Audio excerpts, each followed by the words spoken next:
Indoor plant ആയിട്ട് വളർത്താൻ പറ്റിയ ഒരു നല്ല പ്ലാന്റാണ് lucky bamboo.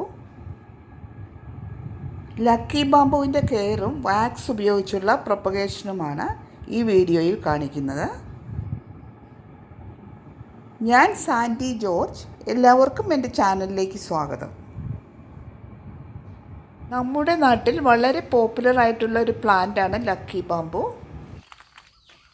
Lucky bamboo plant നമ്മുടെ വീട്ടിൽ നട്ടു വളർത്തുന്നത് ലക്കി ആയിട്ടാണ് പറയപ്പെടുന്നത്. ലക്കിനെ കുറിച്ച് സയൻറ്റിഫിക് ആയിട്ടുള്ള തെളിവുകളൊന്നുമില്ലെങ്കിലും ഈ പ്ലാന്റ് നല്ലൊരു എയർ പ്യൂരിഫയർ ആണെന്ന് സയൻറ്റിഫിക്കലി തെളിയിച്ചിട്ടുണ്ട്. ആദ്യം നമുക്ക് ലക്കി ബാംബുവിൻ്റെ വാക്സ് ഉപയോഗിച്ചുള്ള പ്രൊപ്പഗേഷൻ നോക്കാം. മുറ്റത്ത് നട്ടു വളർത്തിയിരുന്ന ബാംബുവിൽ നിന്നുള്ള തണ്ടുകളാണിത്. ഈ ഗ്ലാസിൻ്റെ ജാറിലാണ് ഈ പ്ലാന്റ് അറേഞ്ച് ചെയ്യാൻ പോകുന്നത്. ബാംബുവിൻ്റെ തണ്ട് കട്ട് ചെയ്യുമ്പോൾ നല്ല മൂത്ത തണ്ട് നോക്കി വേണം കട്ട് ചെയ്തെടുക്കാൻ, അല്ലെങ്കിൽ അത് ഉണങ്ങിപ്പോകാൻ സാധ്യതയുണ്ട്. ഈ ഗ്ലാസ് ജാറിൻ്റെ ഹൈറ്റിനനുസരിച്ച് 2 ലെയറായിട്ട് നമുക്കിതിൻ്റെ സ്റ്റെം കട്ട് ചെയ്തെടുക്കാം. ഇതിൻ്റെ തണ്ടിൽ പല മുട്ടുകളുണ്ടല്ലോ, ഇതിൽ ഏതെങ്കിലും ഒരു മുട്ടിന് തൊട്ട് മുകളിലായിട്ട് വേണം കട്ട് ചെയ്തെടുക്കാൻ. ഈ രീതിയിൽ ജാറിൻ്റെ ഹൈറ്റ് അനുസരിച്ച് നമുക്ക് എത്ര ലെയർ വേണോ അത്രയും ലെയറായിട്ട് നമുക്ക് ബാംബു പ്ലാന്റ് കട്ട് ചെയ്തെടുക്കണം.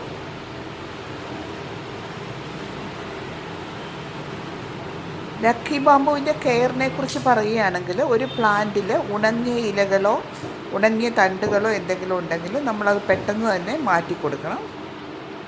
ഇത് മാറ്റിയില്ലെങ്കിൽ അതിൻ്റെ അടുത്ത തണ്ടുകളും ചീത്തയായി പോകാനായിട്ട് ചാൻസ് ഉണ്ട്. വീക്കിലി ഒരു പ്രാവശ്യമെങ്കിലും അതിൻ്റെ വെള്ളം മാറ്റി കൊടുക്കണം. ടാപ്പ് വാട്ടർ ക്ലോറിനുള്ളത് കാരണം ഫിൽറ്റർ ചെയ്ത വാട്ടറാണ് ലക്കി ബാംബുവിന് നല്ലത്. ബാംബു പ്ലാന്റ് എപ്പോഴും ഷെയ്ഡിൽ വേണം വയ്ക്കാനായിട്ട്.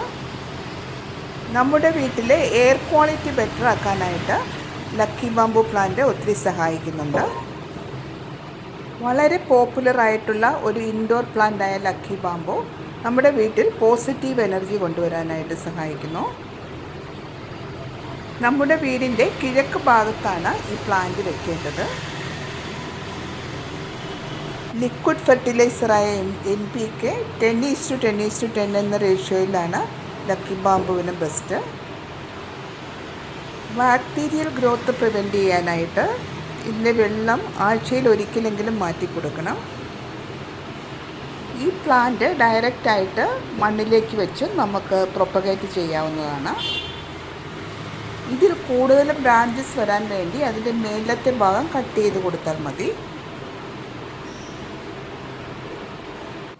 ലക്കി ബാംബു വാക്സ് ഉപയോഗിച്ച് പ്രൊപ്പഗേറ്റ് ചെയ്താൽ അതിൻ്റെ വെർട്ടിക്കൽ ഗ്രോത്ത് കുറച്ചിട്ട് സൈഡ് ഗ്രോത്ത് കൂട്ടാനായിട്ട് സഹായിക്കും.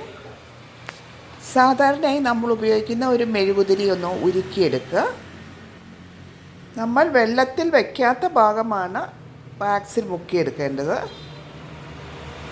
ഓരോ തണ്ടും പ്രത്യേകം എടുത്ത് വാക്സിൽ മുക്കിയെടുക്കുക. നമുക്ക് ലക്കി ബാംബു വെള്ളത്തിൽ വെച്ചും അതുപോലെ തന്നെ മണ്ണിൽ നട്ടും വളർത്താൻ പറ്റും.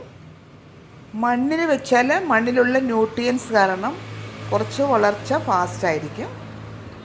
മണ്ണിലാണ് വെക്കുന്നെങ്കിൽ മുകളിലത്തെ മണ്ണ് ഉണങ്ങിയതിന് ശേഷം മാത്രം വെള്ളം ഒഴിച്ചു കൊടുത്താൽ മതി. നമ്മൾ ഒഴിക്കുന്ന വെള്ളം കുറച്ച് കൂടിയോ കുറഞ്ഞോ പോയാലൊന്നും ഈ പ്ലാന്റിന് വലിയ പ്രശ്നങ്ങളൊന്നുമില്ല. ലക്കി ബാംബു മണ്ണിലാണ് നടുന്നതെങ്കിൽ ചകിരിച്ചോറ് ചേർത്ത് മിക്സ് ചെയ്ത മണ്ണിൽ വേണം നടാനായിട്ട്. ചകിരിച്ചോർ ഡ്രെയിനേജിന് സഹായിക്കും. എന്നാൽ ഡെക്കറേഷന് വേണ്ടി ഈ പ്ലാന്റ് എപ്പോഴും വെള്ളത്തിൽ വയ്ക്കുന്നതാണ് ഭംഗി. ലക്കി ബാംബുവിൻ്റെ പ്രൊപ്പഗേഷൻ ആൻഡ് കെയറിനെ കുറിച്ചുള്ള ഈ വീഡിയോ എല്ലാവർക്കും ഇഷ്ടമായെന്ന് കരുതുന്നു. വീഡിയോ ഇഷ്ടമായെങ്കിൽ ചാനൽ സബ്സ്ക്രൈബ് ചെയ്ത് സപ്പോർട്ട് ചെയ്യണേ. താങ്ക്